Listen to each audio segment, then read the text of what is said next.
I won't have many stories because hell, I haven't made too many mistakes. That's true. They could be yours. They could be other people's. Yeah, your mistake is that you're just too good at the job. Yeah, right. Yeah. Welcome back to the Construction DorkCast, episode 21, Hold My Beer, the Bim Chronicles, part 1. We all know that this BIM thing is super easy, but we thought we'd invite in Curtis Watson, Sal D'Ambrosia, and Scott Nobis to talk about sometimes when maybe it didn't go quite as planned. As you can guess, they had just a few stories, and then we settled into talking about some of the reasons this construction thing might be harder than it looks, and ways we might make it better.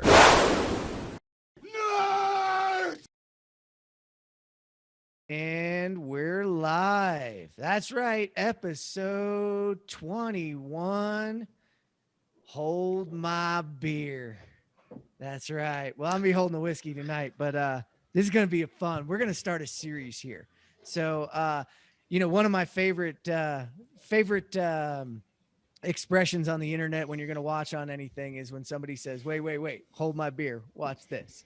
So, this many years in construction technology, this many years in BIM, the crew that we have with us today has asked the proverbial question. How are we going to do this, and watch lots of people do it wrong. So I think we're going to have some great stories, some great times. I will kick it off tonight because I'm bringing in a special one. I'm a little sad tonight. So if I pour a little heavy, it's that I found out this is my High West Rendezvous Rye. That's right. High West Rendezvous Rye. You will no longer be able to purchase this outside of the state of Utah, except from the distillery there. So grab the last bottle. So if you see this on your local shelf now, Jonathan, you were talking about this before, not the double rye and not the prairie bourbon. Those two are about $40 each, and you're going to be able to continue to get those. But this Rendezvous Rye and the double rye, I believe, are all going to be unavailable. So I'm going to pour it. That's my drink for tonight. And Travis, I'm going to go to you because it just looks like things are burning around you right now. I thought that this was, a good background for this one. The guy, usually there's a dog here, everything's on fire, and he says, "This is fine." And I think that probably is a good representation of our offices a lot of time. But so today I'm drinking. I went to the local liquor store. They had one of my favorite local breweries here, Wishful Acres. And this one you can't really see, but the name of the beer is Llama Slobber. It's a golden medium bodied ale. It's good drinking, and they always have great names for their beers, so I had to go with that one. I gotta hand it to you. That is a good one. Llama Slobber. Yep. That's a new age beer for sure. All right, Trent, I'm gonna go with you, sir. What do you got going for us this week? Jeff, I got a surprise for you. I know you had it on the show the other day, and I got one, but I must tell you, the one I got a commemorative pourer top. Oh, Nice. So wait, let me see if I can get it in it's old elk, and it pours out of the elk's mouth. That's hilarious. That's awesome. Right there. Flaviar, what's up, man? Totally, Where's mine? totally worth it. That is awesome. And it makes it taste that much better. Of course. So, but yeah, that's what I've got awesome. going. And old elk is good, by the way. So. Yeah, I have to say I bought that on Trent's recommendation, and I'm very happy with it. It is definitely in the stable right now in the rotation. So, Jonathan Marsh, my final dork. Well, my final construction dork on the cast. What you got today? I know you're doubling up on us. Well, I'm drinking a beer because I needed to have a beer. It's been a long day, but I had a birthday yesterday, and somebody got me from Cart and Horse, which is a local distillery. They got me a red wheat whiskey that's 100% red wheat. So it is a really you know what it is? It's caramel covered popcorn is what it reminds me of. Ooh, except nice. It's a whiskey. It's like it's Nice. deep caramel, but you can taste all of the grains in there, and so it's really good. Obviously it's like not done a lot of because this bottle is the size of a beer bottle. You know what I'm saying? But it's pretty cool. I think I'm gonna have a little bit of that later. Right now I'm just drinking a Fat Tire. Oh, Nothing wrong with from that. my neck of the woods. Nice. Yeah.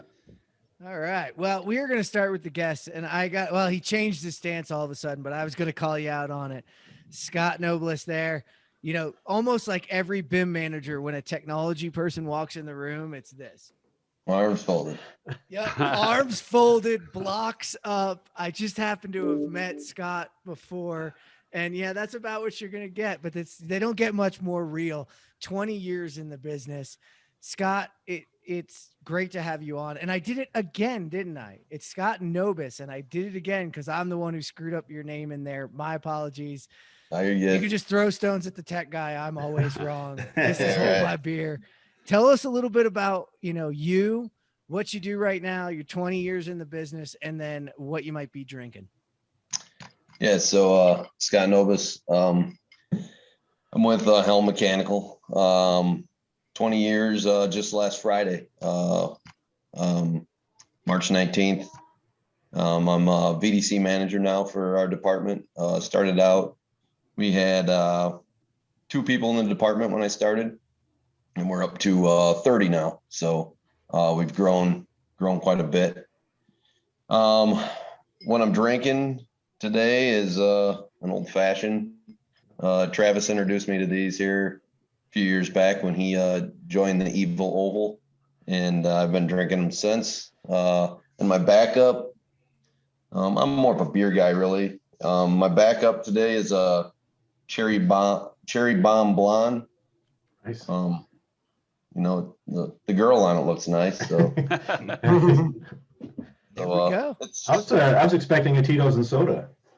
No, not Tito. Usually it's Tito's cran pineapple and orange juice. There you go. Nice. We got to have a mix off one time when we're finally in person. Yeah. I'm going to call for it. Like, bring your favorite mix off drink and we'll try them out. Nice. Well, Scott, thanks for joining us. We'll be back. I know you've got plenty of stories up your sleeve from the years. I'm going to go to another one of my favorites from the COVID times, really. I felt like he had been on this show already. He's been my right hand. We've been on 3 or 4 of these now. I'm just going to call him Telling It Real Sal.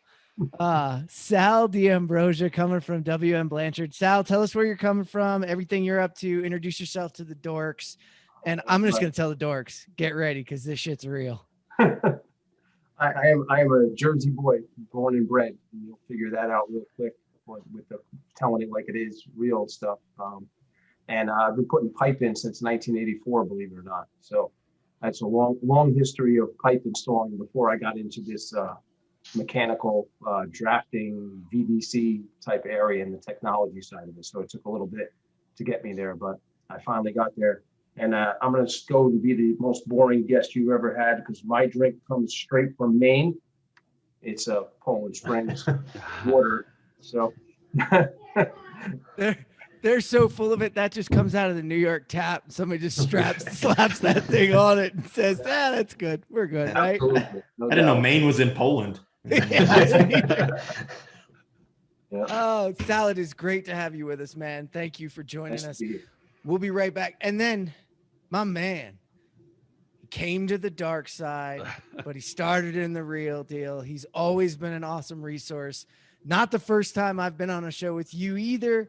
Curtis Watson, how are you doing? Introduce yourself. Say hello. I'm doing fantastic out here in Colorado, enjoying the 3 feet of snow in the past couple of weeks. So yeah, right. So I've been in the industry, well over 25 years. I'm feeling my age. I don't, gray hairs and not having hairs. And spent 17 years up at University Mechanical up in Seattle, well over a decade as the VDC manager. I work for GTP and Stratus now, but I have plenty of stories to tell. I like to say that I know a lot of things. It's because excuse my French, I fucked up an awful lot of things. And yeah, I'm happy to share some of those stories. I am drinking a Leinenkugel's Summer Shandy beer, which is my favorite beer, by the way. I wait all season for the Summer Shandy to come out, and that's my beer of choice. But I'm also drinking some single malt double wood. Cameras up there this time. It's the Balvenie single malt double barrel Scotch whiskey.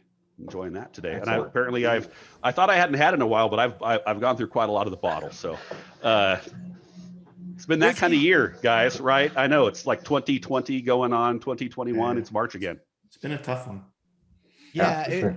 It definitely has been. And that's what the whiskey bottle does. You go back and you look in the morning and you go, I couldn't have had, evidently I did. Oh, Never God. mind. But all right. That's Just okay. when did the dogs start drinking? I don't know. It's just, I keep going to my kids' room like, you didn't touch my stuff, did you? No, Dad, I didn't. Oh, all right. Well, I guess that's where we're at. So, when we do a show like this, I always like to be the one to kick it off with some sort of story. So mine won't be nearly as good as any of these guys, but I figure somebody's got to dive on the first sword and admit to it. So I had this fun, and Jonathan, you'll get a kick out of this because you're into programming. Travis, you as well. But I had this one guy that I used to work with, and y'all remember when SharePoint Online, OneDrive, that whole thing came out? They had these bugs in it where any extra like ampersands, percent signs, those all screwed it up because they were it was a web. So it was like a website that you were going to. And so you couldn't have any of those. And this guy always named his files a sentence. So always put an extra period. So there was like .PDF, .xlsx, So I was like, and it's always the one who's on your nerves, he's got to have everything. It's got to be perfect. So I go, okay, well, I'll go into PowerShell and I'll figure out how to strip it out.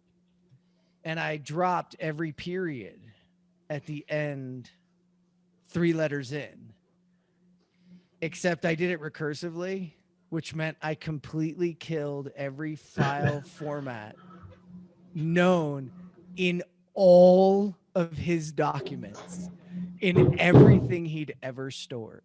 Oh yeah, hold my beer. Yeah, there you go. Hold my beer. I got this.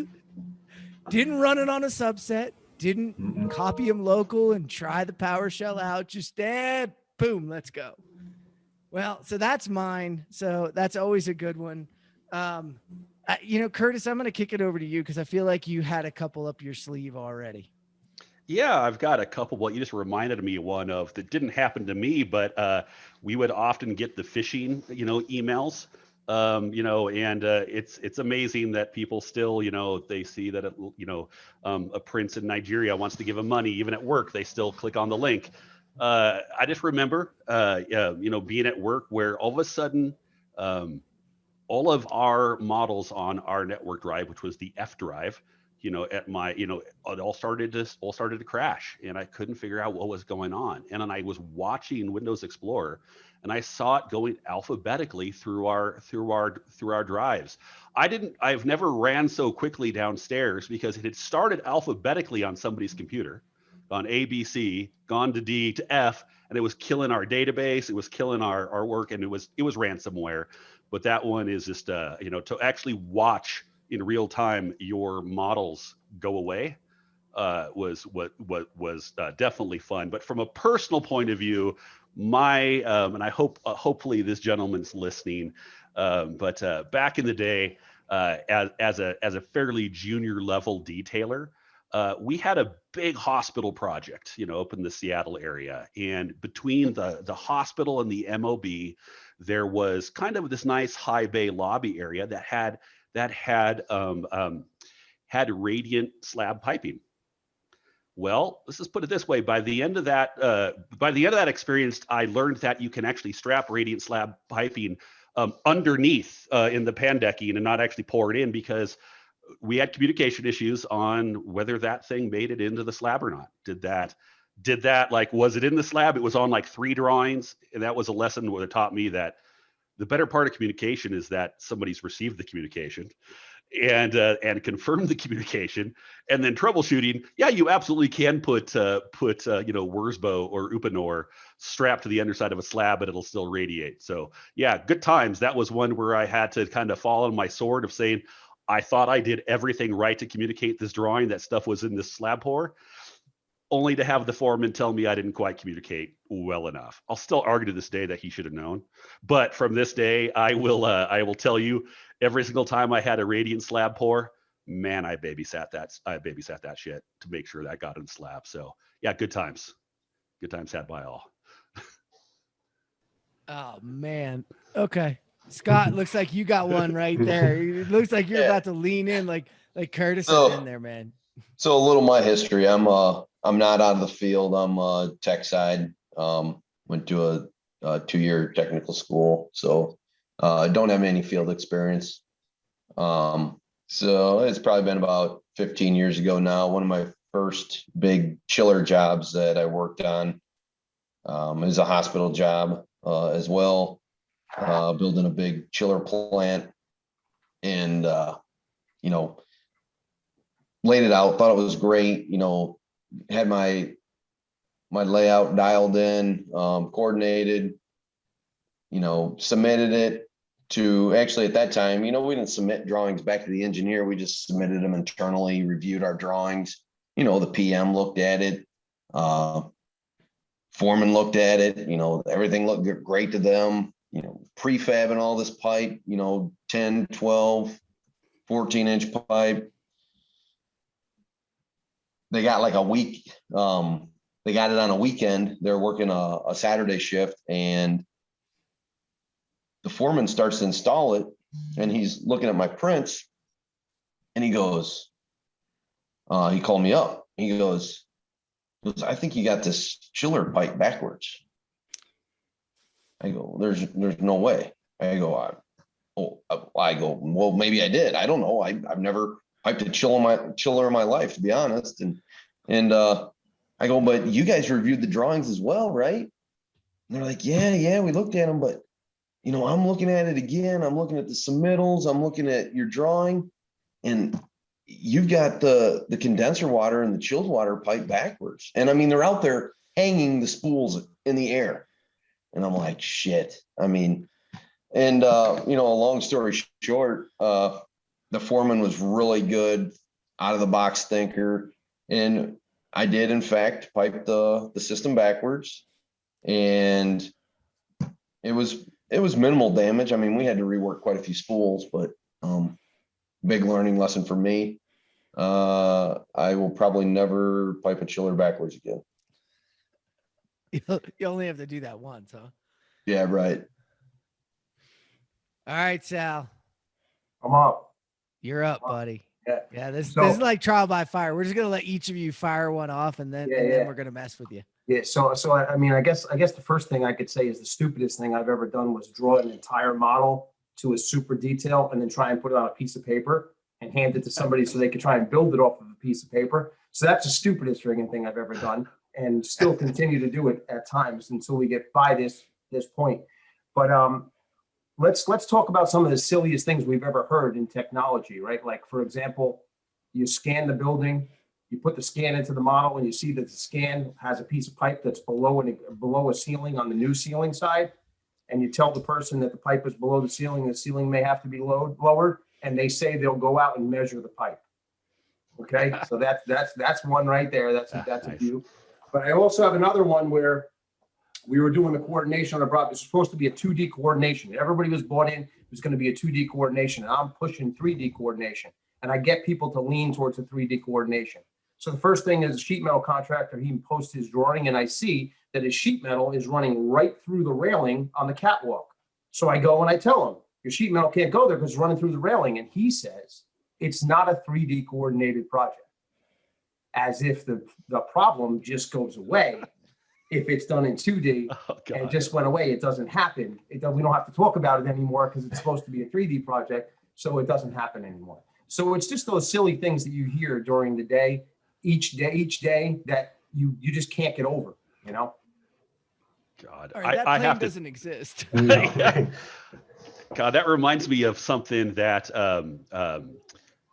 a good buddy of mine, Brett Endress, back in the day, he worked at UMC with me, and this involves my father used to be an engineer as well at my father's engineering company, where they were in there for a coordination meeting, and Brett was trying to explain to the engineer at the time that the 2D duct that they drew, they had back in the day when you would draw duct work, if you didn't like the size, you didn't have to change physically the size, you could just change the text in the annotation. Yeah.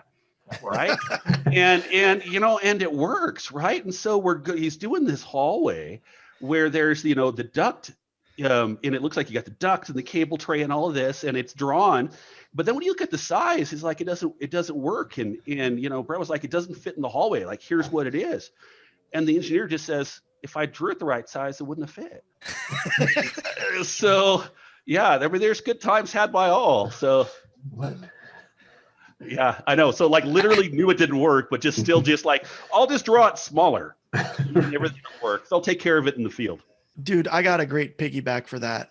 I had a mechanical room for a dormitory, and the mechanical room is drawn to 1/4-inch scale, but the equipment that went in the mechanical room was drawn to I think it was like 3/16. So it looked like it all fit. Like, I mean, it looked beautiful. It was a really good 2D mechanical room until we realized the equipment was drawn to the wrong scale for the actual room, at which point nothing freaking fit. And we lucked out in that we found out before we bought equipment, because they had to buy a hot box and put all this stuff outside the mechanical room because there was no way it would fit. Architect and engineer said the exact same thing, Curtis. They're like, well, we didn't know what you were going to pick, so we just put some equipment in there. I'm like, bullshit. You put some equipment in there at a smaller scale because you knew there was no way it was going in that room, and we had already poured. Kicking the can down the curb. Yeah. Well, a lot of times, I mean, it's not in their scope or budget to do things like that, right? Yeah. So that's why it's kind of the hand we're dealt, right? That's why we preach the DFMA and the mechanical contractors being a part of this stuff earlier. So isn't it better that it's just a change order? Come on. Yeah, I mean, the true cost of a change order, right? So Exactly. Yeah, who gets paid for the true cost of change orders? No one. Yeah. No one. The customer pays for it, my friend. I mean, every time. Yeah, I know. A little bit of all of it comes out of everybody's ass is what it really is. Right. I know. And then you do these, these IPD like projects with none of the with all of the risk and none of the contractual benefits, and then you don't write any RFIs. It's just poorly communicated. So good times. You got to expand on that. Did you call that IPD-ish? What did you call it? IPD like projects where you're like, IPD-like. I've done plenty of IPD projects. None of them have actually been contractually, obligated sharing of the savings and the lack. It's all been, don't write an RFI. It's design build or design assist. I don't know about you, but like I would much rather have done either plan and spec or design build, true design build, versus having another, do design assist where you have all the responsibility to make it work and make it happen, all of the responsibility. But at the end of the day, an engineer who's not really super involved coming in and telling you that they didn't like the decision that you made. So, I mean, again, I mean, I'm actually starting to sound like, instead of hold my beer, bitter BIM managers drink whiskey together. So Bitter so BIM that's face? bitter BIM face. Yeah, So they're sorry, guys.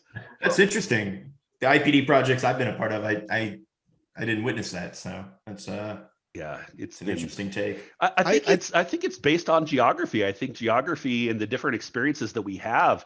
It's interesting as I, in the new role here at GTP, going around and talking to folks like yourself, Trent and Travis, of learning how what is total normal practice for me up in the Northwest would have totally, and both positive and negative, right? I mean, there's things that I'm picking up from around the country that guys do elsewhere that we just didn't do.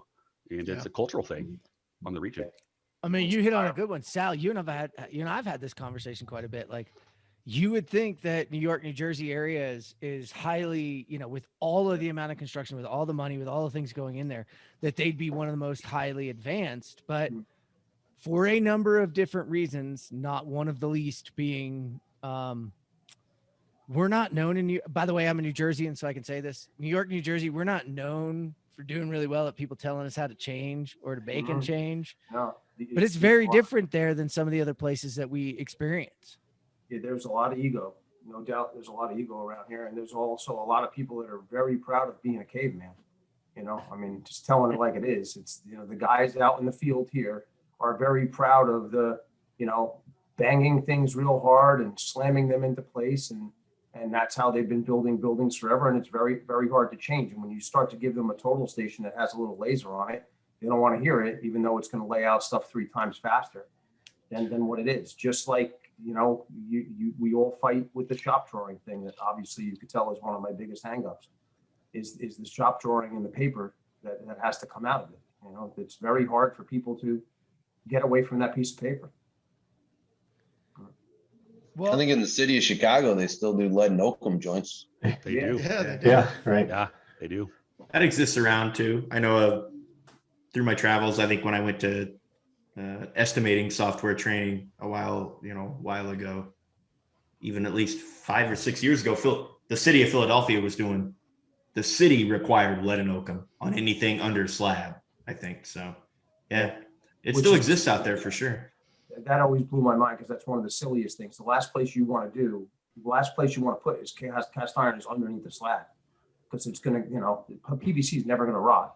Right. But cast iron is going to rot, and you're going to eventually have to break open. I think the maintenance people are afraid of the cables and the jets and stuff like that. Yeah. They have it in their head that that's a problem with plastic, even though You, it's not. you could just So- run Schedule 80 pipe with DWV fittings and get that protection. So yeah, I've never understood why they were kind of afraid of that. But yeah, PVC is always It's poor way- education. They don't. I mean, they don't know what they're buying, right? No. I mean, The PVC, I think people get worried about the droop in the middle of the pipe. With exterior underground, it settles. You can get bows and droops in it. And I think that's the worry. I have a great mistake as one opposed from to cast, that'll just break. yeah, cast breaks, destroys. Yeah, you have to reline it every few years. It's awesome stuff. I have a good story about underground though. I got called on a Saturday when I was an engineer, so I'm not a contractor at all, just a dumb engineer, and they're like, "You need to come to Penn State immediately, Mr. Marsh." And I'm like, "Oh crap, do they have the Mr. Marsh voice? There's something wrong." And so I drove up to Penn State Erie, and we go into Senate Hall, which has just been built, beautiful new 4-story facility. The entire electrical room is covered in shit up to about the 2-foot level. The elevator machine room is about the 3 or 4 foot level in shit, like solid. It was a weekend, and what had happened is there was a backup, and it had backed up in there. So they're blaming me. They're like, "What's wrong with this? You got to figure it out, whatever." So we walk out to the yard, and we notice there's a bulldozer standing right over there. And we're like, "Well, what's that bulldozer doing?" And they're like, "Oh yeah, we're doing some sidewalks." And so I'm looking at the manholes, and I'm counting manholes, 1, 2, 3. And I look on the yard and I count manholes, 1, 2. And I'm like, "Dude, could you move the bulldozer?" And they moved the bulldozer, and you could see a piece of concrete sitting up at an angle from underneath where the bulldozer was. They had sliced off the top of the manhole, pushed all the concrete in, backed up the entire building. And my response as a jackass engineer who I was like, "That seems like your problem. I'm going home." And I learned 2 things. One is count your manholes. 2 is never tell that to a contractor, because that was the rest of my life was him saying, "This isn't my problem. I'm going home." Every time I did anything wrong on that job, "This isn't my problem. I'm going home." Unfortunately, we can't go home. No, Yeah, there is right. no home for contractors. Job still has to get done, man. No matter how bad it is. Say that all the time. With PMs and people in there. No matter how bad it is, man, you still got to finish. You got to finish that So- job. Yeah. Let's find a way to finish with the best we got. Yeah. You may have lost $250,000, but guess what? You still have to get to that finish line. So how do we stop the bleeding? Sometimes you have to be that guy. So it's Absolutely. Well, I have to go back into our questions here. And I got to go way back to the beginning. And there's been some chatter since, but I can't believe I missed this one. And this might be just for Curtis. It could be for Travis. It could be for Jonathan. But we couldn't have this talk if we didn't have any good Ryan Hoggett stories. Oh God, I got so many. Hey, many. Ryan, right? I want that's from DJ.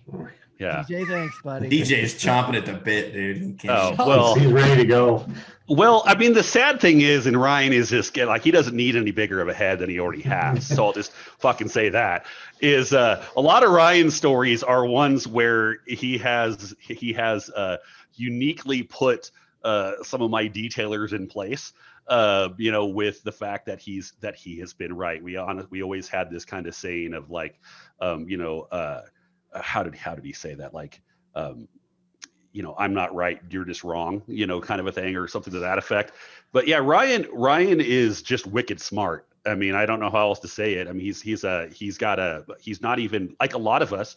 How many people here are in the trade or in the job that they're in because that's what they wanted to do out of high school or college, right? I mean, we all kind of stumble across there. I mean, I wanted to be a computer animator, right? Ryan was a history teacher in high school, one of the smartest people that I know. But I would just go at any chance to, quite frankly, prove him wrong. And those moments that I've proved him wrong are some of the happiest moments in my life, because he is a extremely confident individual. But and then most of the other stories are just him and I drinking. So, and in Las Vegas, I mean, there's just stories of, like, when we went to Las Vegas, let's just put it this way, it was me and Lloyd from UMC and another guy, Grant, buddies.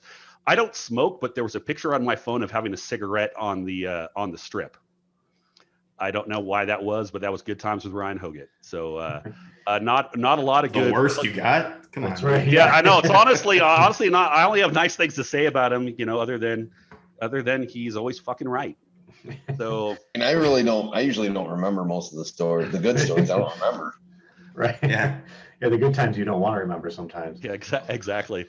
Yeah, Curtis, it's a similar relationship, right? I mean, I have that similar relationship with Toll Burnett at North Mechanical. You get a guy who's in charge of manufacturing, and again, smart guy. I mean, I'm not going to take anything away from him. And he was, a great pipe fitter, pipe welder for many years. And, he's still killing it in our manufacturing department. But I found at a very early time in my role, which comes back to the mistakes I made. The mistakes I made was trying to do it my way, right? I mean, that was, you instantly learned that they're going to change it on you. So the new method was get the guy involved, show him what you're doing, let him put whatever he's doing, let him put his fingers on it, because then he's going to feel great about it.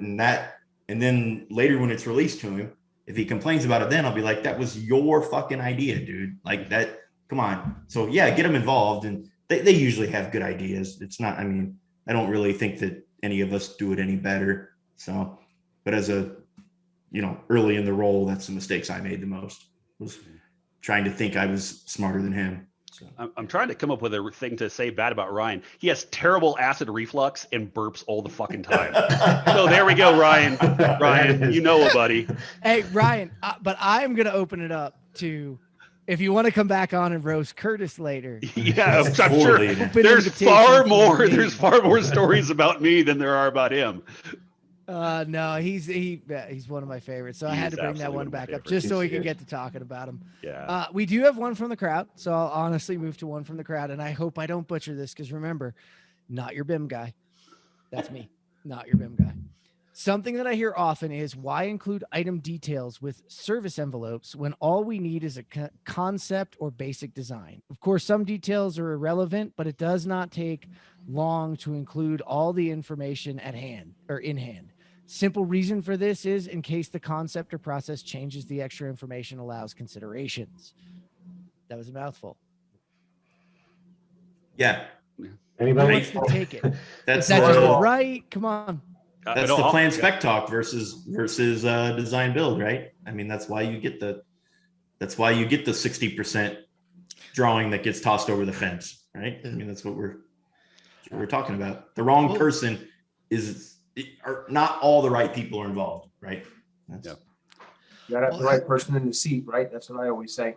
Mm-hmm. I was going to say, so Sal, break that down for me as the person who read the question and had no idea what he was reading.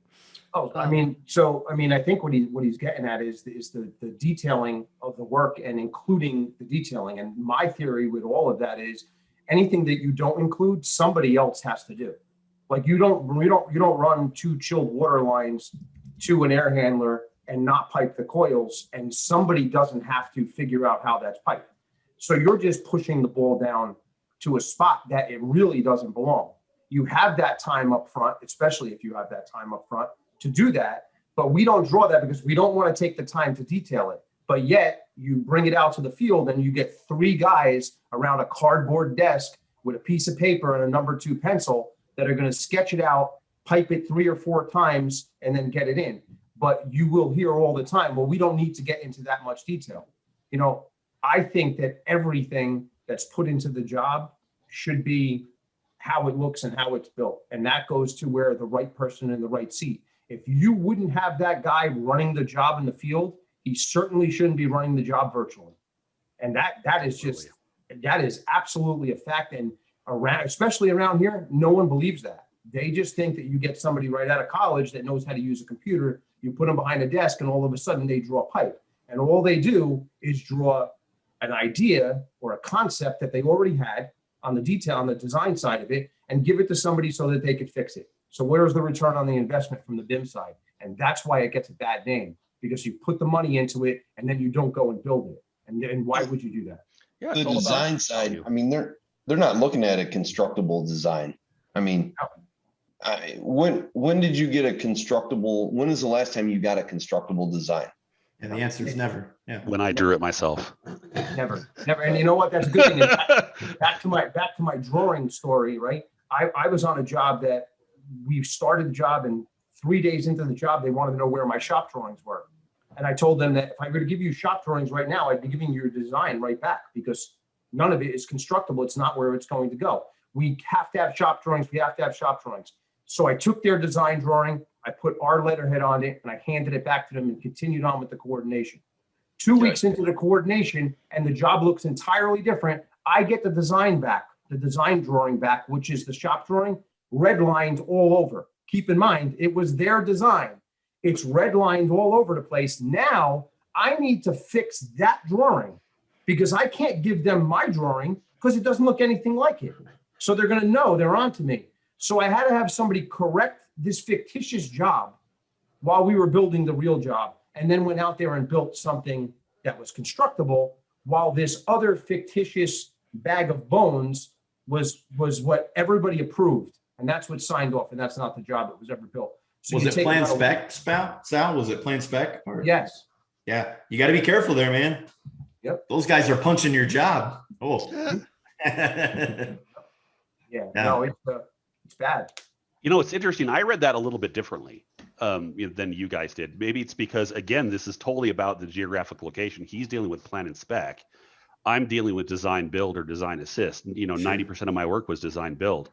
And in this case, like, I absolutely 150% agree with Sal of, like, at the end of the day, all of the information has to get to the guys in the field. You cannot leave, go into a coil and leave it off, or going over here and leaving off information. But for me, I heard this and I read, do I want my engineering direct in my same company? Do I want them spending the time laying out a mechanical room? Hell no, I don't want. Give me the P&ID, give me the diagram, let me lay it out, and let me work with the engineer side by side. Talk about a hold my beer kind of. This is a kind of a positive one, where we were doing the Amazon towers and the spheres, there in Seattle, where at like a month prior to actually needing to land this mechanical room, I'm just seriously just working with the engineer on the P&ID. He's just working on it all the time. I'm drawing it.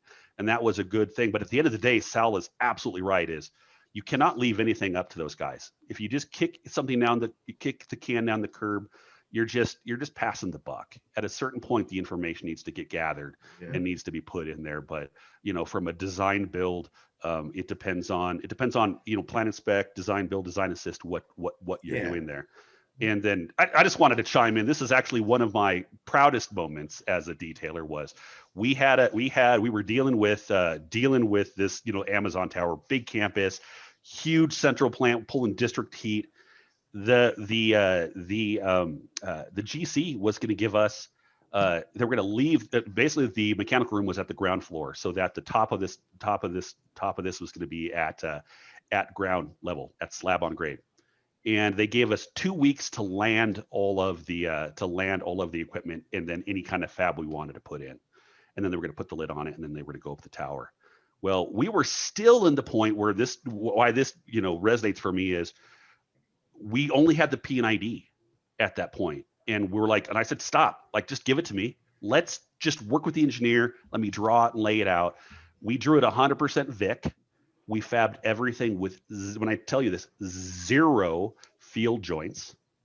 and we landed the entire mechanical room and had it actually fully assembled before they landed the lid.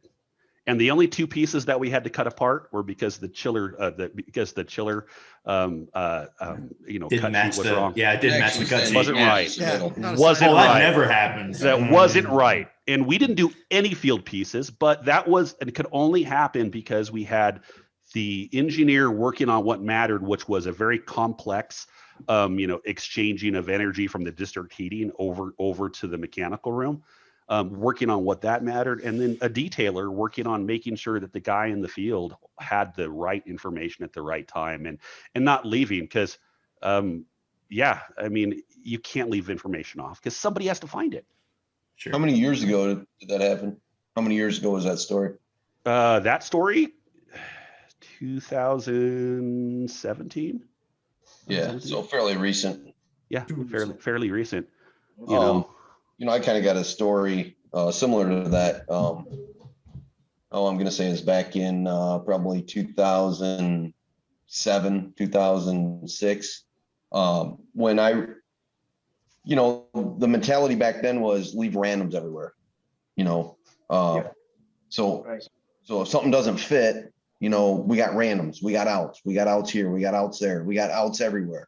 We might put a piece of pipe on, put a fitting with a pipe on each side and then leave randoms. So I was building it was a smaller mechanical room, and we put 6-inch randoms on everything. The foreman, like Trent was saying, you gotta buy in together, with the field personnel. It can't be your way or the highway. I mean, you want their buy-in because they got to install it. They got to build this thing. So he's like, we need some outs on this. And he was putting like a fitting with a pipe on both sides, and he was leaving outs everywhere, 6-inch randoms. So job gets done, 3 months later. And he goes, you know what? He goes, you know what I learned from this job? This is the foreman talking to me. He goes, I had 6-inch pieces of pipe laying all over this job. Yeah, I know. He goes, they were exactly 6 inches long. Yeah. He's like, next time we're not going to do randoms. Think about that mentality, and just think about if we applied that same mentality to the steel in the building. And all of the steel exactly. came with 6-inch randoms. Yeah, that's a great point. Yeah, exactly. If somehow we could ship steel from another part of the country to a job and put it all together and it all fits, but take a piece of 8-inch carbon steel pipe and bring it out to the field, and somehow that never fits. Yeah. So, and the reason that happens, Jeff, it's the process. Because it's bullshit. That's why it doesn't fit. Because if I told you how many jobs that I went to where I heard all the stuff that we drew didn't fit, and I scanned it, brought it back to the office, and all the pipe that didn't fit was in the exact same spot, the exact same size, and the exact same hanger lengths of everything that we drew when you overlaid the scan in the model. Okay. So the problem is when those people in the field get the ear of the principal of the company, who also doesn't trust what you're doing or understand what you're doing, who's going to win that battle? It's not going to be the guy that's trying to put something out that nobody does. Everyone in that office knows exactly how long it takes to weld a 6-inch piece of pipe. They have no idea how long it takes to draw it. So we're doing something that nobody really understands. So it's very hard to win a battle when you're talking to people that don't really understand it. And it's hard to value something if you don't understand it. Sure. And one of the things that I'm sure everybody here can say, and I got another real quick story for you, just a personal one about detailing, is everybody here has worked in detailing. So detailing, you guys are super popular, right? You're the most popular people in the company and super appreciated. Like, right? Really? So I had a buddy that got married, and it was at his wedding. It was at his rehearsal dinner, and we had to go around the table and tell everybody who we were and what we did for a living. Yeah. And so I used to have to, and so in this time I was just kind of like, yeah, I work in construction. He's like, and the guy next to me is like, oh, really? What do you do? I draw pipe and stuff. And then I keep going, and eventually he's like, oh, you're one of those guys that fucks up my work. You're a detailer. And like I'm at a wedding dinner, and being a detailer cannot escape. So you guys know it. I mean, Sal, you just kind of brought that to my attention. But yeah, detailers are ever popular. I still tell everybody I'm a plumber, and then they tell me the toilet's making this noise. that's when I wish I told them that I was in construction technology. But then again, where does that lead? You start telling them that, and you right away you detail or you do that, and they or the worst thing. I washed is cars. Tell anybody that you're a designer, and you all of a sudden you're the greatest handbag maker and clothing maker in the world, and they can't believe you don't look like somebody that draws clothes. God, I said that doesn't sound bad once. Somebody thought I drove a car. Sal bedazzling. Yeah, that's awesome. Right. Why don't you just say you model for a living? I'm a professional modeler. That's Jonathan's go-to right there. Yeah, because look at me. Is that really exactly? I actually have a shirt that says I'm a BIM modeler. I fixed problems and things in ways that you have no idea. Yeah, and that's true. It's really fitting because most people don't really understand what we do. What's funny though is all of your stories, I have the same one. I have a foreman that called me up halfway through a job. It's like, I have 15 6-inch pieces sitting beside me. You obviously know how big the damn pipe is, so just cut it. Yeah, we've all got that phone call. It doesn't make sense, man. We've all been through it. It doesn't. I mean, I made a believer of that. He was a old school foreman and made a believer of him. I mean, that was a big turning point, kind of in my career and in our field career when they're like, man, the only thing we're guaranteeing that we got to do when we put a random on it is that we're gonna have to cut it. Absolutely. That's the only thing that you're guaranteeing. Yeah, you're guaranteeing more work. I mean, that's the only thing you're doing. Yeah. Planning for failure. Planning for failure. I know it doesn't make sense. I mean, the only time like we actually went to the point, even before we went digital, with paper drawings, we didn't put dimensions on our spool drawings anymore. We didn't put dimensions on a carbon, on cast, or on like malleable iron or forged steel because it's the same damn fitting. Yeah. Every single time you got an 1/8 inch gap, cut it and put it together. Yep. Plastic, obviously we all know plastic and copper. If you can't trust that, then what are you going to trust? Like, what are you going to trust? And like, we went to the point where we actually stopped pulling tapes. I remember in a conversation with our operations manager, we're like, how much money are you spending pulling a tape to verify that it's the right length? Probably spend, maybe let's say 5 minutes a spool over the course of hundreds of thousands of spools. And they're like, how many errors have you found? Like one. So we spent so much money to solve a $500 error. Where's the logic in that to the point of our information is so accurate inside of our models that you can spend more money trying to make sure it's right than just letting it go out. And then if you have an error, fixing it. Because we were wrong one time. That's why it was. It's like Chicago. I'll go back to, I think it's, Greg Fuller says, Scott was saying all about the cast iron there in Chicago because you guys had a fire one time, right? So that's why everybody does it the way they do it. Everybody's afraid of that one time. It's amazing the excuses that everyone tries to use to not utilize it and the things. And sometimes they forget who they're talking to and the real truth comes out. Like they'll start to say how good it is and then they realize who the hell they're talking to. I had a guy that basically built an entire mechanical room in one day because it came in pieces. And he's telling me how great it is. And then he literally like turned his head and saw who he was talking to and went like that. And he was like, but you know what the problem is? The problem is I got a guy over there, I got a guy over there, I got a guy over there, and I got one data ball. So I said, okay, well, if you have a ProPress project and you have a guy over there, a guy over there, a guy over there, and one ProPress gun, do you call Viega up and tell them that ProPress sucks and it doesn't work? Or do you order another gun? Great point. Another gun. So the problem is not technology. The problem is you don't know how to manage and run a job using the technology. Right. If you're going to use the technology, you have to have the tools to do it. Yeah. The iPad's cheaper than the... You can't make the guys in the field feel like a criminal for using it either. So you can't give them a computer and put 1,000 passwords on it. They can't press this website. They can't do this. They can't do that. Because now when you do that, they feel like a criminal for having used the technology and then they step away. Right. You have to make them feel like they are a part of it. 100% correct. You don't see that. That's Very a good huge point. one. It is. That's so big, Sal. to understand that came up this week on I don't know, one of the social channels. Somebody was talking about, I tried to show all of my employees how to use all the field workers how to use the phone, et cetera, and it just didn't go anywhere. It flopped. And I was like, yeah, because you can't do that. They need to be able to do that. They need to see that from one of their own. And then we as IT have to lean in and make it open. Like, my favorite thing to do was break it. Like, literally break it. Hey, look, this is software. Like, unlike what y'all do in construction, like, we talk about this failing early, failing often. It's a real software type thing, right? It's a real virtual type thing. You guys in BIM and VDC, you can fail early, fail often. That's good. We cannot fail in construction. It costs lives. It costs money. It costs a lot. So I'm like, so you got to show them. These are people who are risk averse for a damn reason. Because if they take a risk at the wrong time, they're going to hurt their partner, their friend, their person they work with. But the technology is like, dude, look, if I break it, nothing gets hurt. I can throw it. Okay. Like, I put your thing in an OtterBox, throw it, open it up and do something wrong. Watch how we do undo.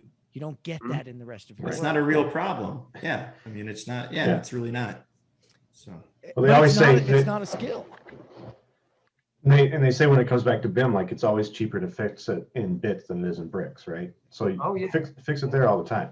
And I was gonna hopefully dovetail back in a little bit on something Scott brought up, and I think Sal, this hits home with you with the right butts in the seat, and Curtis with your background too. Scott, can you elaborate a little bit more on the way that mechanical, Helm mechanical, we've done a good job. You made a believer of that foreman, right? So how do we start bringing some of that knowledge back in the field? And then, and again, too, we talked about communication, getting it back out. So how do we kind of keep that going so that these mistakes that we're making, we actually learn from? Not every company out there is going to have somebody that has field experience at that button, that seat. So how are we doing? I don't want to keep pumping up our company, but I think we do a pretty good job of let's keep that learning cycle going. I mean, the biggest thing is just open communication between the field and the detailers, and working them close side by side. I mean, I was, when I started, there's two of us. My mentor was, he was a pipe fitter, and then he was turned into a PM, and I mean, the only way I learned was through him, and then through other foremen. I mean, I think the way that we're going to keep moving forward is you got to get the field guys to believe, and the way to get the field guys to believe is you got to work hand in hand with them. I think the heartburn that field personnel have is when you get a young tech savvy kid in the department and they think they know everything. They've never installed a piece of pipe in their life. They've never done anything in their life, but, they went to school and they got this degree, and, they're the best thing since sliced bread. And that's how you really turn off the field, to what we do. It's a real collaborative effort, and you got to work close with field and the office with the detailers. Yeah, I agree 100%. That is 100% the way we operate. I mean, what we do, we're an extension of the field, right? The job site is where the rubber meets the road. That is where we spend the majority of our money. That is where labor gets sucked out of a job the quickest. So everything. The field is our customer. Exactly. I mean, the field is our customer, 100%. and we cater to the field. And you exist to you exist. You do not have a job unless you're building buildings. Like, that's what your function is. I'm here to build buildings, and I'm here to help people be safer. Because that was, our primary concern at UMC was safety number one. I mean, I think right after I left UMC, they went a year without a recordable. But everything you do is all about, cheaper, faster. Was that coincidental or? Yeah, exactly. I know. Seriously, I didn't need to be the guy like, I injured myself, vacuuming the job shack. That's But no, they, it's all about cheaper, faster, safer, better. And when what you're saying there is, you need to make them understand that you value the work they do.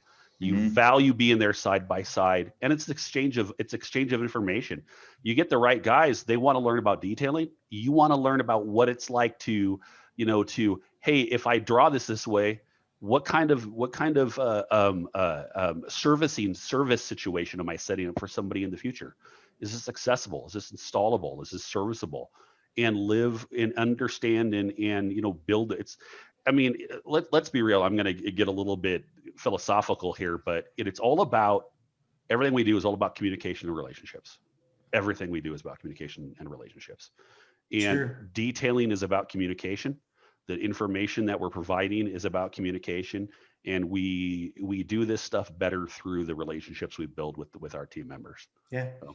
And I was a plumber, and I worked with a lot of the guys that I work with at North Mechanical. That makes it worse. And it does at first, right? But actually, you get to the point where when they call in and they're looking for something, you got to have that conversation, man. It's like, look, what they're like, hey, can we do this? I would like to change this. Can we do that? And I'll ask him, I'm like, well, what, you're the plumbing foreman, you're the guy out there. What kind of labor do you have in it if we don't? And he's like, yeah, I got 2 guys, 4 hours. But if me in the office can do it in 2 hours, it's a done deal. I mean, you have to have that mentality. It's a this for that. I mean, it's if it makes sense to do it, we're going to do it every time. But maybe sometimes it doesn't. But you have that conversation. We're there to try to make their jobs easier. I mean, that's what we're there to do. Well, that extends to the shop too, right? I mean, you're working now with the shop and the field, all 3 of you all at the same time, trying to make that flow out as easy as possible. Yeah, I mean, it's as simple as going back to that, adding the 6 inches to everything and having to cut it off. And then they finally came back to you and said, well, why are you doing that? Let's stop that. Let's change. That's a collaboration. Like, that's a real simplified version of it. But the whole idea is for each of us to work efficiently so that everybody's life doesn't suck, and not to boost him up because he's listening in, but communication is contractual, right? And it's what we have to do for our jobs. But collaboration is cultural, man. Bringing everybody together. And it's tough. I mean, Sal, you represent the you and I are on the dark side now. So we represent the dark side. That being general contractors for, at least this group. And really, it's not the dark side. It's actually, I think, part of the way we got to bring everybody in, we got to collaborate, right? And I mean, you and I both joined our next ventures in order to enhance the ability for all of us to collaborate, right? Yeah. It's understanding your resources, right? I mean, a good general contractor should know that their mechanical and electrical staff, I mean, that's what you hired them to do. Well, and I want them to detail. I want them to work and bring things from their shop efficiently so they can install efficiently, so that we can meet our schedules, so that we can reduce our clashes and collisions, so that we can effectively not impede other trades, and that we can move the whole thing forward, right? Like, this is an orchestra. The mechanicals are a portion of that, and they are a major instrument in exactly what we do. But the orchestra itself sounds like shit, even if one of them sounds really good. Yeah. And we've got to. You're helping them. They don't think you are, but you're helping them, right? So from the construction management side and running coordination and running the BIM side of it, I'm picking out issues that I would have picked out when I was on the plumbing side and giving those issues to them. And it's like I'm being the asshole for telling them that their pipe can't go there. But eventually your pipe can't go there. It can't go there in pixels, and it can't go there in reality, because the two are the same, right? This is the virtual project. This is the project. The two of them should be the same at the end of the day. So when I tell you, listen, you ran that pipe over there and you put a vent on that line that didn't need a vent, take the vent out, because I'm helping you. I'm not hurting you. I'm trying to help you. And we're trying to influence it so that you are being productive and you are using it. But that's why I like to say that my BIM implementation program is the first BIM implementation program that is actually implemented. because on every project I ran prior to that, oh, it's a full-blown LOD 400. Everyone's going to do it. You start the job in the first day. Well, the fire protection guy doesn't draw in 3 days. Sal, I love it. What the hell do I do now? Sal, I love it. I would love to work for a GC that showed me where I could reduce my linear footage, but let me guess, it's followed by a deduct statement, isn't it? I mean, you're probably No. Because I do come from that side, I understand that's how you make your money. I'm doing it for one, because it's picking up schedule in the field, right? It's reducing labor in the field, reducing manpower. It's taking men out of the field and putting them where they should be, right? And it's also saving the time of coordinating it. The last thing I want to do is be sitting in a coordination meeting and wondering how you're going to get a 2-inch vent up to the next floor when you don't need the vent, when it doesn't have to be there. And I'm using a vent as an example, but we could talk about, all of the things that you see on a project. Like, for example, you get a contractor that has the med gas and the domestic water, and he's running 2 separate racks because 2 different guys are drawing it. What are you doing? Why are you doing that? For one, you're clogging up my corridor. And 2, you're hurting yourself because you're drilling 2 more hangers, installing 2 more hangers when you can put it all on the same rack. So I'm helping you and in turn helping myself. And you didn't see that on other jobs, then other people don't do that. Med gas in Illinois has to be hung independently. I was going to say there are some jurisdictions where that has to be separate. Yes.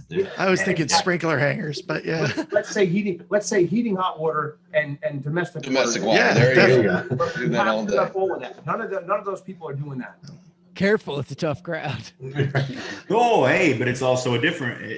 It's like Chris said, it's geographical, right? Different geographic. Yeah, that's not a requirement in Seattle. It's, you're having to come off the top with all of your med gas, obviously we need to do taps, but yeah. That's a funny thing too. They just modified that code a few years ago. You don't have to come off the top now. Really? Oh, that's a funny thing they say. How in Illinois you don't. Pipe fitters and plumbers, especially pipe fitters with hydronic systems, the industry standard is to come off the top, right? Yeah, that's actually an engineering no-no. I mean, you want the strainers to do what they're supposed to do. Come off the bottom, get the shit out of the mains, go to the strainer. And you don't want to have high point vents everywhere because you're coming off the top. Exactly. Yeah, I know. There's all these nuances. That's getting into a whole. But yeah, I know. Jeff, this is where you and I smile and nod. Yeah. I prefer to come off the.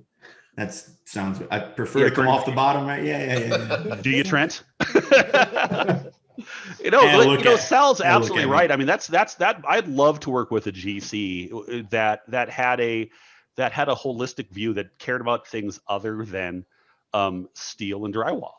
And when they're looking at the end of the day, my mindset, and I learned this from my mentors, and there's several mentors that I had back at UMC. I mean, Brett and Ed Toyoji and some other folks as well, but that they, it's all about, is this a serviceable system? Like, do I need to move mine in order to create a better, workable, serviceable building? For these people. And at the end of the day, it's a give and a take. Sometimes you got to move, sometimes sheet metal's got to move. But you're talking about like on the ones where in Seattle very early on, it was like, yeah, we're gonna do everything LOD 400 and everybody's gonna draw. And then you get with the electrician and he's like, yeah, I don't draw any conduit lower.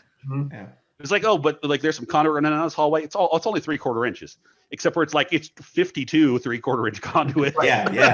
By the way, big difference. By the way, it's a rack that's 3 feet wide. That 3/4 inch conduit, even if that 3/4 inch conduit is not a rack, nobody has to coordinate that, right? You can just put that wherever you want. Like the guy in the field, where he doesn't it magically hangs itself. He just goes like this and throws it in the air, and it's in the right spot. Yeah, somebody has to dictate where that goes. So when you leave that out, you now put it in the hands of the guy who's in the field who needs to find out a way to do it. And the worst thing you do is put it in before people, because he's going to put that 3/4 inch conduit exactly where the fire at an 8 foot height before everybody. Right? Yeah, exactly, dude. Absolutely. You nailed it.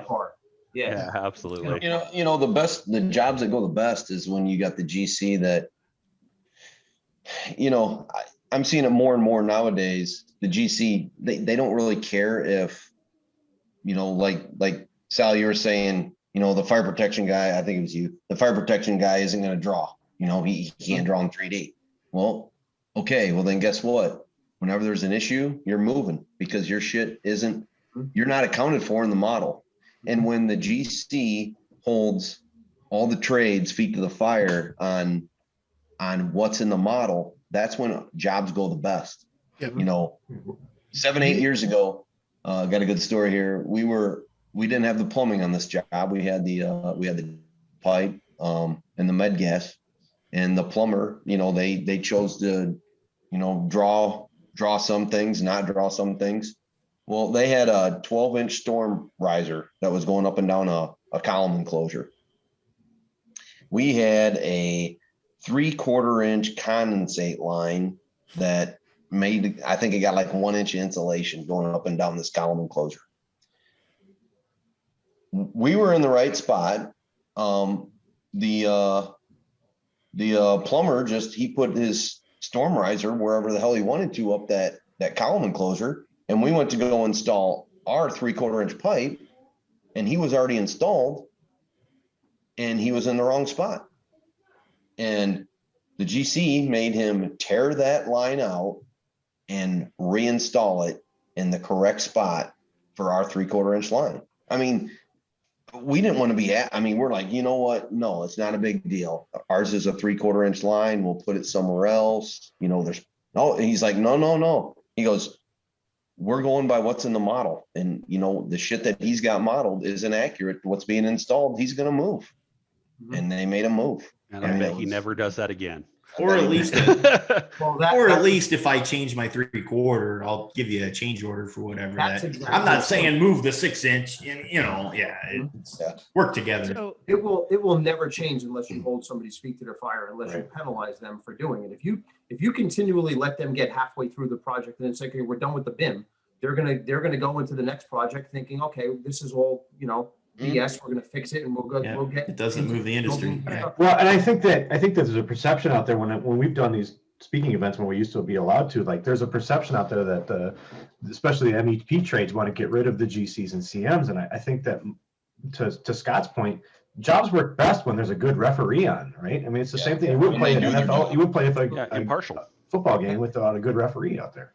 And the key is that GC can't be that guy that presses that clash button and tells you have clashes, and that's where his job stops. He has to be the virtual superintendent. He has to be the guy that is going to punch list you in the model rather than waiting for you to get in the field, right? Yes. So it's not just a matter of are you clash free? It has to be a matter of are you constructible, right? Yeah. Because now when you get in the field and you can't reach a VAV and you can't reach the controls because they're too high or they're blocked in by something, but that wasn't a clash, right? It was conflict free. Well, guess what? You still can't build it. I mean, how many times have we been on a job where you got a 60-inch wide piece of ductwork and there's 6 inches below it and there goes a 3/4 inch vac line, right? Med vac line run right underneath the piece of ductwork. Well, you can't hang it, right? And you didn't draw your hangers. But it's conflict free, but it's never going to go there. So you're going to move it to the side of the ductwork and you're going to beat the fire protection guy who that's where his pipe was. Yeah. Absolutely. And everyone loses. Right. I don't think there are a lot of GCs that literally have the staff that understand that, Sal. I think that's very true. When they do, like everybody says, those jobs, they fly. I know I got negative feedback from my owners sometimes because I'd be sitting there and like, nah, we'll move, the duct has to be there. They're like, why are you sticking up for the duct? It's like, well, the building has to get built. Right. And if I move the duct down and over to 90, that's not good airflow. I'm going to move my line. And I think it's so much easier for a GC to say, hey, this is stupid. We need, I love having the referee. I'm not big on the CMs because there is the idea that I think the one stood in front of me and said, we have to share the pain. And I looked at what he was having us do. And I'm like, that's stupid for the engineering. Like my return system will not function if we share the pain because I only have so many 90s I can put in there, and his ductwork system isn't going to work if we share the pain.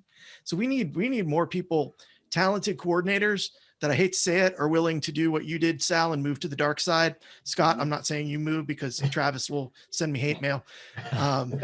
But we really do need that. My experience is it's going away. GC referees are going away. You think? Yeah. We don't want them to, do we? No. So I'm going to ask a stupid question, right? So they're starting to push the they're starting to push it onto us. I mean, Yes, they push it on the Yeah. Let me contractors. let me Do it ask this. themselves. Let We me can't step do back that. and ask this stupid question, right? Because I get to be the guy who's out there talking to just about everybody at this point, right across the board.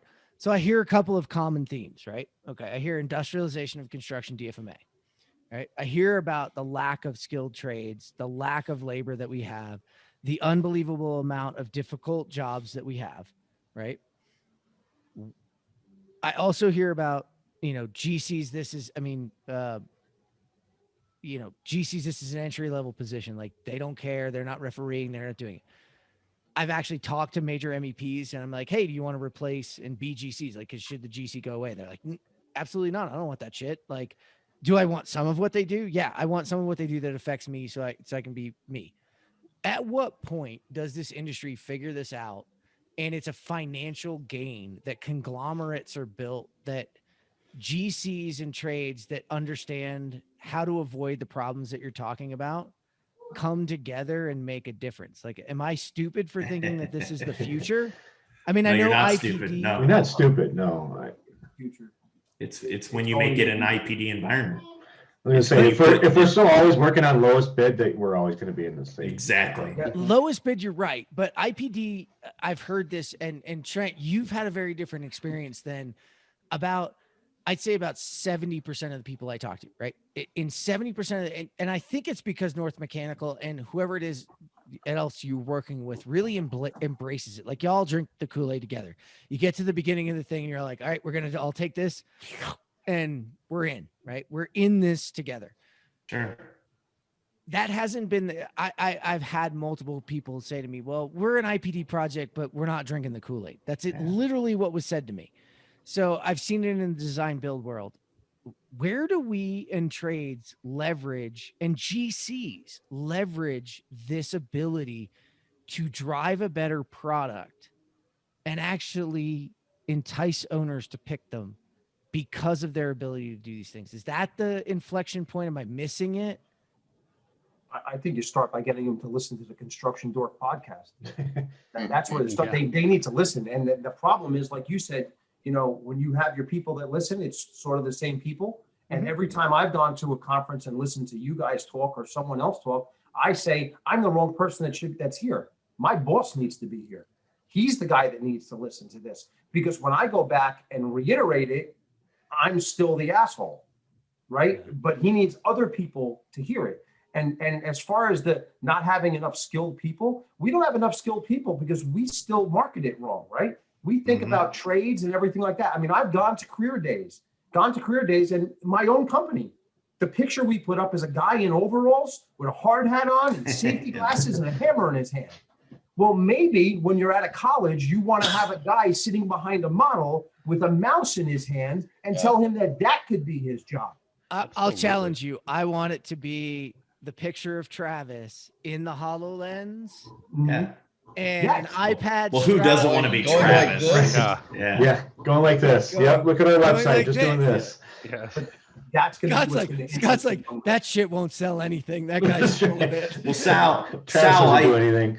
Sal, I agree 100% with everything you just said, and that's phenomenal. And there's a line I use with partners we have around here at North Mechanical, and when we talk to owners and GCs, and I would challenge you to use the same line with some of the people is, when you're talking about design build and IPD and all the environments that we're pushing for, just tell them, like, man, worst case scenario, if everything goes wrong, you get a plan spec job. Well, and it's true. It's 100% true. I want to pivot it too, because I mean, Scott, you kind of glanced over this at the beginning. You came through a trade school. Yeah. Right. Like, that's where you got your training, and you've got 20 years now in the industry. Yeah. It's a pretty damn good career too. Like, you've experienced a lot. I mean, I know Helm Group well, and I know what you're doing and what you're up to. Like, great company. Yeah. We have to sell that though. I mean, you were able to afford the cat thing behind you. I mean, come on. This is a good Actually, life. it was given to me. Don't you dare say it. I didn't. I was gonna say, did you cat it? Did you cat that up? Yeah. But you were. Here, do I need to turn this so you can't see it? Nah, you were able to achieve a level of a career. Like, you have a lot of you've reached a lot of success. You've had a lot of success, and you went to a trade school. And I don't think we in this industry at all. I mean, when I was growing up, that was not an option, right? Yeah, And I in mean- fact, yeah, I mean, it's just not, right? You don't, somehow you got to try to, and I think it's up to the unions, the local unions to get out there and reach out to that, construction isn't, holding the hammer, wearing overalls, wearing boots. Agreed.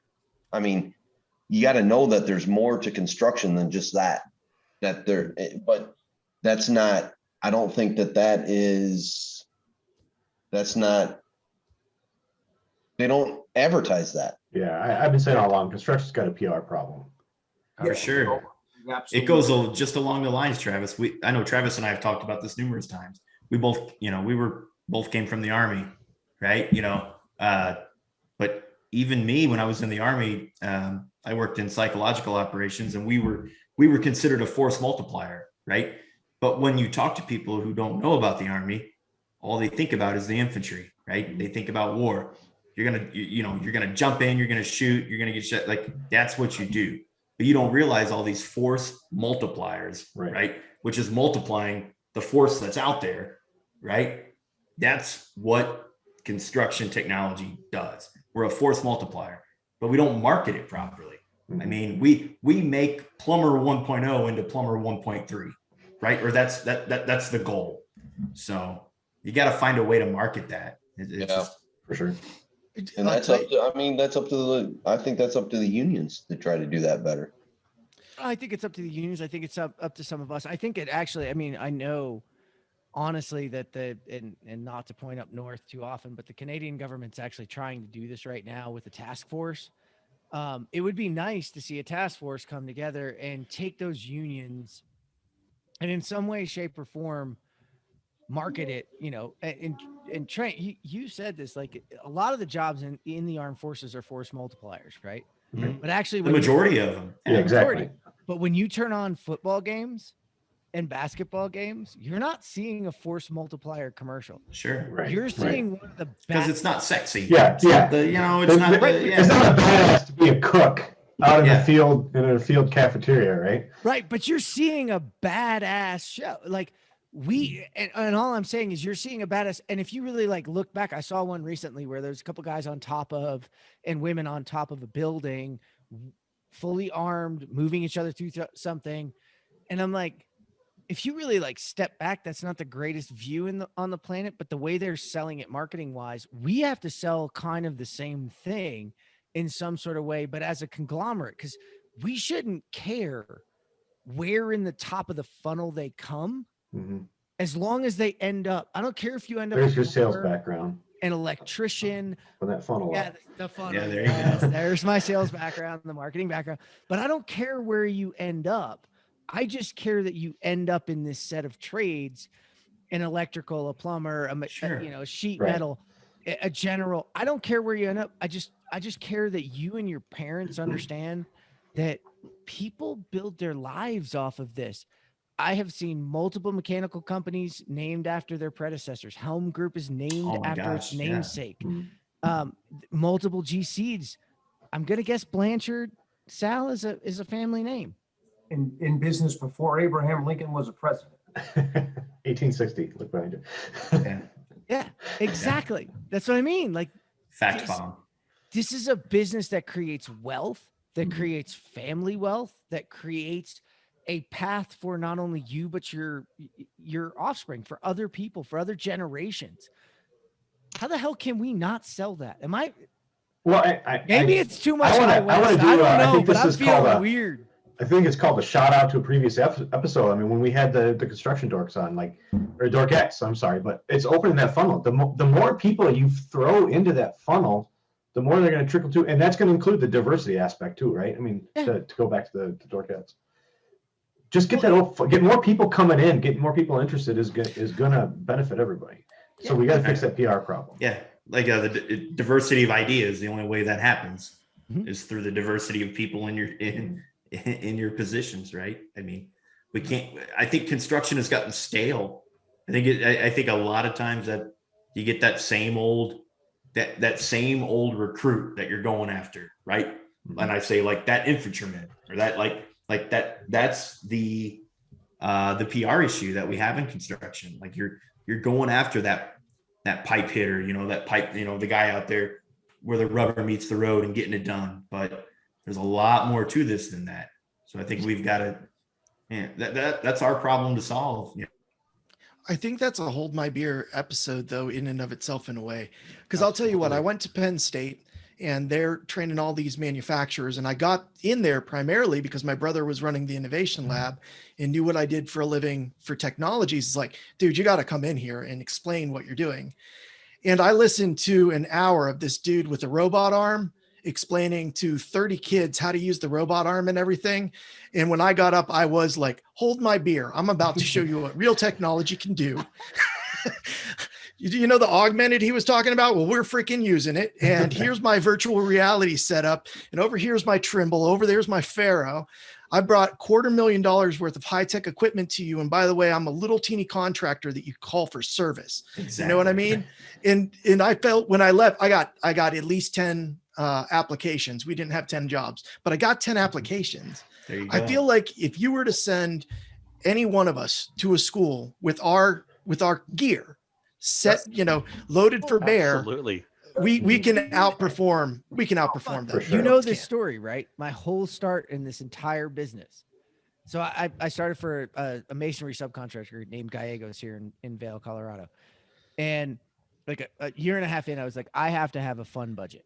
Like, you've got to give me an R&D budget, $5,000, just give it to me. Right. And so what did I buy? I bought an Alienware machine because at the first AGC IT forum that I ever went to, I won the Oculus Rift. And I was fucking convinced, right, that the Oculus Rift and VR and BIM is the way we're going to build and it's going to happen. Now, I was early, let's be honest, and I put it on and like, there he goes. That's the new Oculus. That's What not a the nerd. Rift that I had. Nerd. Mine was tethered to a computer. Nerds. However, okay, so, I touted it around the office. One guy put it on, this guy, JC, and he was like, oh, shit, if I had seen that entryway, I would have known we were going to have some trouble. But really, it didn't prove anything in the masonry world until I brought it into HR and I wanted to show HR what I was doing. So I fired it up. All of a sudden, I got a line at the door of people who wanted to try it out. And the HR team went, hey, Jeff, can you come? We're going to do a job fair at a school. Can you bring that with you and set it up? I said, yeah, sure. Why not? I'd love to. Field trip. Went to Aspen High School, fired it up, set it up, and I had a line of 40 kids. Yep. Now, did all 40 kids sign up for our apprenticeship program? No. 6 of them did, Jonathan. That's what made me think of it. You had 10 jobs, 10 people, It's right? not a bad conversion, right? No. Really? 6 people. They said we'd never had more than one at Aspen High School ever sign up for our apprenticeship. And by the way, all 6 of them showed up for the apprenticeship program. They said, can we buy that from you? I cost coded it back to them, gave it to them, set it up, showed them how to use it. They were using it for years. That's how we sell this business. I say Scott knows that we go to every job fair with the HoloLens. Yeah, we do. Yeah. We do pretty good at that. Yeah. Like Scott was saying about the unions before, at least in this area, and again, everything is geological and cultural and how it is. But in this area, I can guarantee you that there's not a union representative that's going to a high school and explaining BIM, VDC, total stations, Oculus, virtual reality. They're certainly not doing that. And the same thing goes for, at least around here again, because I know in other parts of the country it's different, what they are claiming. I mean, think about what you used to do in the past, right? As a plumbing foreman, I would look at the job, I would strip a job, get bill of material. I would lay out the work. I would put pipe cut pieces, give people sketches. Now that's all done on this side, right? As We a do virtual all that now. Yeah. It's all done right here. But are we selling that like that? We're not selling that to them that way. And unions have no problem going on a job and as the plumber claiming the coat hook on the bathroom door because that's their work, or the mirror in the bathroom because that's their work, the grab bar in the bathroom, but that's their work. But somebody who has nothing to do with being a plumber, or especially a union plumber, is drawing all of the work that now the bill of material is coming from, the layout is coming from, the pipe cut pieces is coming from, They have no problem with that. And the reason they don't have a problem with that is they don't understand it themselves. Absolutely. It's back to what I was saying before about the principle of a company. You take the business managers and the business agents, they are the owners of that company. They don't know enough about it to argue that point. Yeah. So that's not what they're selling. And if you were to sell it to young men and young women that, listen, you could come in, join our apprenticeship, do 5 years of an apprenticeship, and then learn from the other foremen that are there and then become a virtual plumber, they would jump on that opportunity. But we don't do that. When we do finally get a young man or a young woman in the trade, we throw them out in the field with a caveman who does nothing but poo-poo everything that we do. So they are raised as a plumber, as the anti-technology plumber. We take a 25-year-old kid and we turn him into a 60-year-old man in a matter of 6 months. That's perfect. It's not That's a inaccurate. tagline right there. Stop. I think we're, That I think is. we're Go ahead, Scott. I think we're pretty good. And I mean, maybe it's different in, New York, New Jersey, wherever you're at, but I think we've come a long ways in that. I mean, around, the Chicagoland area. I mean, I don't think that, I don't think we have that mentality out in the field anymore. We did 10 years ago, 12 years ago, but we've got foremen that believe in what we do. So But Scott, that's because of you, Scott. Yeah. And I'll bet you your competitors don't share that same luxury. I mean, that's. I don't know. I've been around, and Curtis, you have too, man. So like, I've been around the country, and I would say, and Sal, I picked you out from some of the other things we've done on purpose because you're a forward thinker in a backward section of this country. This country is I don't want to call it's segmented in such a way. And Scott, I'm really surprised about this too. And Helm's doing it, but there are other of your competitors in your area that are embracing it the exact same way you are, which I think rising tide lifts all ships. I mean, I think Travis, you talk about this a lot. It's driving that change. And I think in the Chicagoland area, you see that. Curtis, I think University Mechanical and its competitors, especially because I've tried to recruit and sell to all of you back in my old days. Yeah. It was a rising tide, right? You guys were competing with one another. So that's what was happening. And I've struggled because it's where I'm from, Sal, is that we're not seeing that in your area. There's a couple of other areas of this country. Don't feel alone, to be honest with you. I could sit there and go, although I sell software, so I got to be careful. So I'm not going to go too far, but it's sectional. And I really wish there was a better way for what Scott, you're doing, Curtis, what you're doing, to support Sal and what he's trying to do in an area where, I mean, I've sat with him offline and had some serious conversations. That's why we call Sal the real deal. Yeah. For real. Sal, just move out here. But you can't take the Jersey boy out of solved. Yeah. It's about, like, for me, it's about, Sal, you're absolutely right. But it all boils down to me for, like, and the sad thing is I don't have the solution. I know, like, I kind of approach problems for you have to acknowledge the problem before you find the solution. And I'll just say this, it's all about communication and relationships, and it's about value. Until we actually show, both at a corporate level, from the mechanical contractor or the MEP contractor, that they value BIM, and then also that the trades value BIM. How many people have entered our industry and gone into detailing that had no idea that this was even a job? And even the sad thing about that, the people in the trades don't know when they get into the trades that it's even a job. It's not taught. And it's not advertised. And it's about valuing this and culturally changing that throughout the construction industry, valuing what we're doing and making it sexy. And because, like you said, I don't know which one of you said it, but quickly turning 25-year-old guys into 60-year-old guys. Oh, absolutely. It just rubs off. Like, we are who we, kind of philosophical thing in my life. We are who we hang out with. Mm-hmm. You are who you hang out with at the job site. And if you're hanging out with a guy who hates everything about construction and BIM and this and that, you're going to turn into that guy. So I don't have the solution, but I do know that there's a value problem, and that we have to value that as and I've tried to get my own nephews into the trades of, like, you don't know what you want to do. You like building stuff. You like using your brain, and you like making money. Use the hands, and you want to use a computer. Like, absolutely, it's the way to go. But yeah, it's a value issue, and we got to figure out how to solve that as an industry and as a community.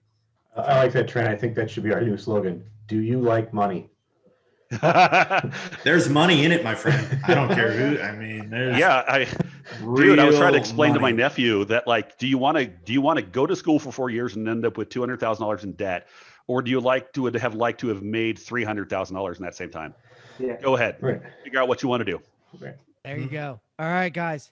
We, as our guests, as our live people are leaving, we've hit that maximum moment. Yeah. We've really enjoyed it. I want to, Scott, Curtis, Sal, we appreciate you guys joining us. We appreciate your insights, all the time that you've given us, all the time that you've given these trades, all the time that you've given the construction industry, and all the feedback and knowledge that you're giving us now. This is a series, so don't think you're done yet. We're going to come back for each of you. Hopefully, I'm getting my second shot soon, so hopefully it's live and in real someday soon. I will also offer up to anybody who's listening, the construction dorks are for hire. You want a better way to do it and teach people to come on into this industry? Well, we'll make it a non-explicit episode. We'll come in and we'll talk to you anywhere. And we'll help your company talk about it. Oh, that'd be fun. Yeah, that would be a good time. This is what we're passionate about. I want to thank my other three dorks for joining me again for another week. DJ Phipps, as always, the best listener on the planet. We appreciate you too. To everybody, this is the end of the episode. We appreciate you. Can't wait to see you in 2 weeks. Stay tuned. Hold My Beer, Bim Chronicles, Volume 1. All right, man. Thanks, guys, so much. Thanks, everyone. Thanks. Thanks. Dude, thanks a lot.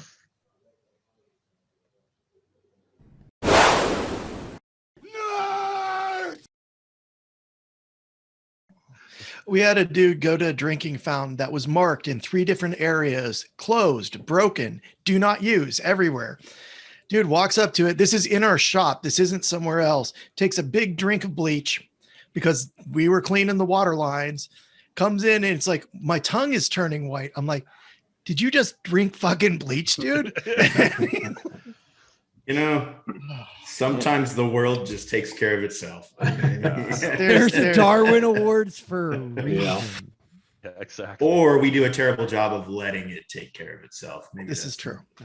You guys remember the big Alka-Seltzers that were about that big and you'd have to put them in the water? Yeah. We had a guy that had an upset stomach, so I gave him the Alka-Seltzer. He comes back like 2 minutes later with foam coming out of his mouth like a rabid dog and yelling because he tried to swallow it.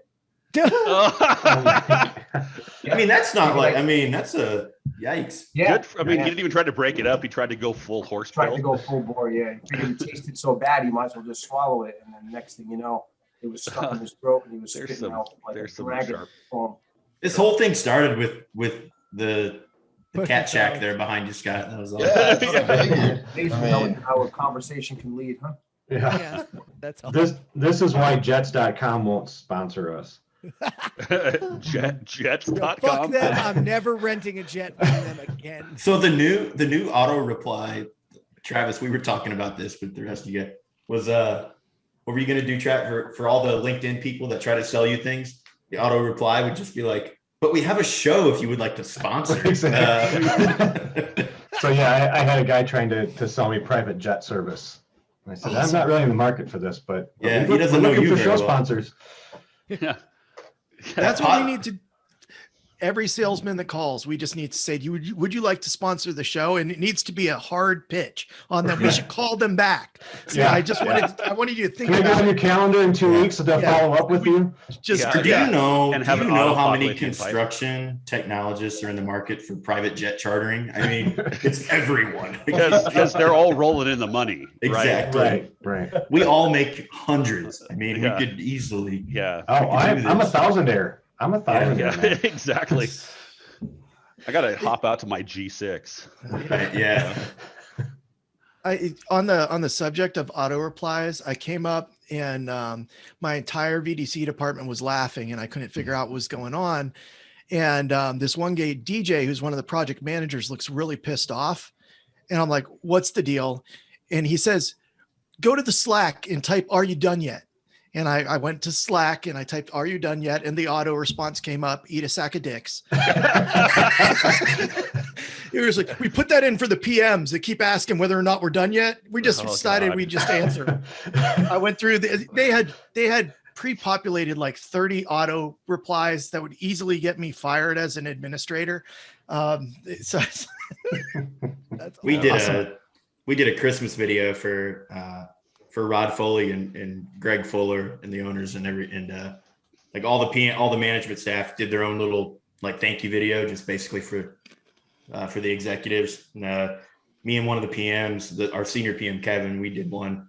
We're like, yeah, we're out here. We're live from the job site, checking out the job. Just thought we'd message in real quick, and you can see behind us clearly it says Top Golf, real big in the back. So, in the spirit of a true PM, playing golf, saying you're working. Right. Well, you gotta work your vendors, right? That's what it's all about. That's the PM game. Right. And so they can change material. Oh, God. I know people always want to know what material are you using that job. I'm like, what was the last fishing trip the superintendent went on? Exactly. There you go. That